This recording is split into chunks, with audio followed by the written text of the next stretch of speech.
Hello friends, आज का topic है फ्लो साइटोमेट्री। फ्लो साइटोमेट्री का मतलब क्या है? Flow means motion of fluid, यानी जो फ्लूइड होता है उसका मोशन। साइटो वर्ड लिया गया है सेल के रिलेटेड में। साइटो मीन्स सेल और मेट्री मतलब मेज़र करना, यानी सेल्स के फ्लो को मेज़र करने की ही टेक्निक को फ्लो साइटोमेट्री कहते हैं। इसके अंदर एक लेज़र बीम का यूज़ किया जाता है to detect the chemical and physical characteristic of the particle. ये मोस्ट कॉमनली यूज़ की जाती है to evaluate bone marrow, peripheral blood और अदर फ्लूइड जो हमारे बॉडी के अंदर होते हैं। ठीक है, एक एनिमेशन के द्वारा इसको समझ लेते हैं। इस एनिमेशन में दिखाया गया है ये हमारे ब्लड कार्पसल्स होते हैं। इसके अंदर आरबीसी इंक्लूड हैं, डब्ल्यूबीसी इंक्लूड हैं। डब्ल्यूबीसी में बेसोफिल हो सकता है, न्यूट्रल ईओसिनोफिल्स या और जो भी टाइप्स के हमारे प्लाज्मा सेल्स होते हैं। अब इसके अंदर दिखाया गया है कि टेस्ट ट्यूब लेते हैं। टेस्ट ट्यूब के अंदर सेल्स का कंपोनेंट होता है। उस सेल्स को हम फ्लोरोसेंटली लेबल्ड करते हैं। फ्लोरोसेंटली लेबल्ड करने से क्या होगा? उससे हमारे जो लाइट हैं वो इमिट होगी। लाइट इमिट होने से क्या होगा? हमें पता चलेगा कि उसका जो डिटेक्टर है उसके पास की शेप क्या पहुँची है, साइज़ क्या पहुँचा है। इसमें डिफरेंट टाइप की लाइट को यूज़ किया जाता है, जैसे में दिखाया गया है। इसमें क्वार्ट्ज चैम्बर होता है। ये क्या है? Quartz chamber. इस क्वार्ट्ज चैम्बर के अंदर एक नोज़ल भरा होता है। इस नोज़ल के अंदर लाइक जैसे कि नोज़ल है पूरा, ठीक है, इस पूरे को क्वार्ट्ज चैम्बर बोलेंगे। और ये क्या है? नोज़ल। इस नोज़ल में हम आरबीसीज वगैरह सब डाल देते हैं। डालने के बाद क्या करते हैं?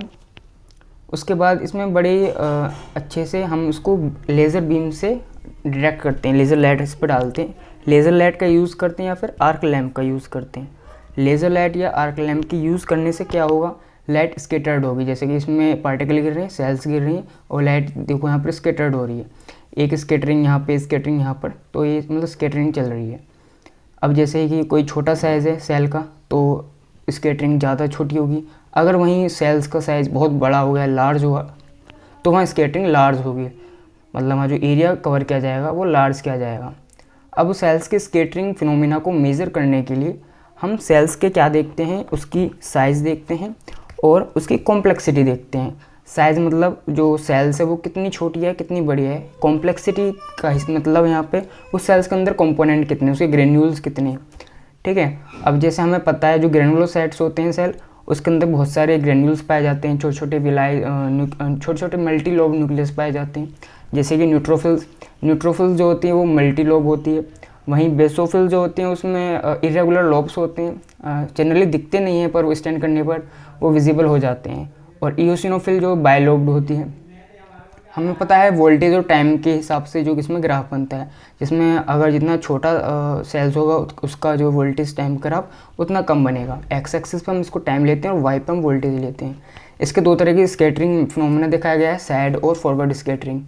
सैड स्कैटरिंग को हम वाई एक्सिस पर दिखाते हैं और फॉरवर्ड स्कैटरिंग को हम एक्स एक्सिस पर दिखा रहे हैं। इसके अंदर ही साइड स्कैटरिंग में जो होता है वो 90 डिग्री का एंगल को यूज़ किया जाता है ना। उसमें कॉम्प्लेक्सिटी के बेस पर उसको डिफ्रेंशिएट किया जाता है। और फॉरवर्ड स्कैटरिंग को उसमें जो होता है उसको साइज़ के और एरिया के हिसाब से उसको डिफ्रेंशिएट किया जाता है। अब जिसका जितना ज़्यादा साइज़ उसका उतना ही ज़्यादा स्कैटरिंग। जैसे कि ये एक बड़ा सेल है, इसको हमने फ्लोरोसेंटली देखा गया है। इसमें जो कलर विज़न हमें दिखा है फ्लोरोसेंट डाई की वजह से दिखा है। ये ग्रीन स्पॉट आपको दिख रहे होंगे इस तरह से। अब इसमें देखो कितने ब्यूटीफुली दिखाया गया है। ये रेड, ये ग्रीन, येलो लाइट इस पर पड़ रही है और इसमें स्केटिंग कैसे कैसे स्केटिंग पड़ रही है।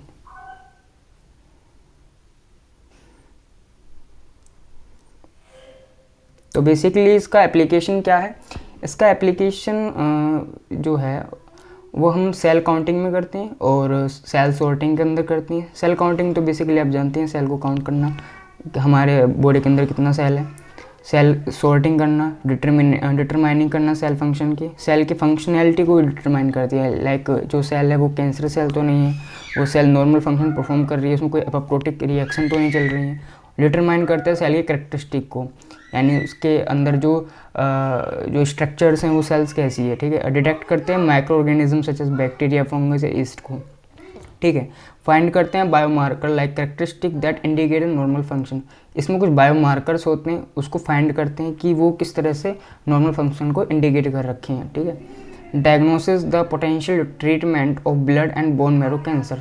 इसमें हम कैंसर या फिर जो ब्लड के अंदर ल्यूकीमिया वगैरह ये कंडीशन बोन मैरो के अंदर WBC के अंदर ल्यूकीमिया कंडीशन देखने को मिलती है, वो एक कैंसर होता है उस टाइप का, उसको ये ट्रीटमेंट या उसको डायग्नोस करने में काम आती है। तो बेसिकली फ्लो साइटोमेट्री का ओवरऑल बहुत ज़्यादा यूज़ है इस टेक्निक का, और वर्ल्ड वाइड ये टेक्निक ज़्यादा यूज़ की जाती है।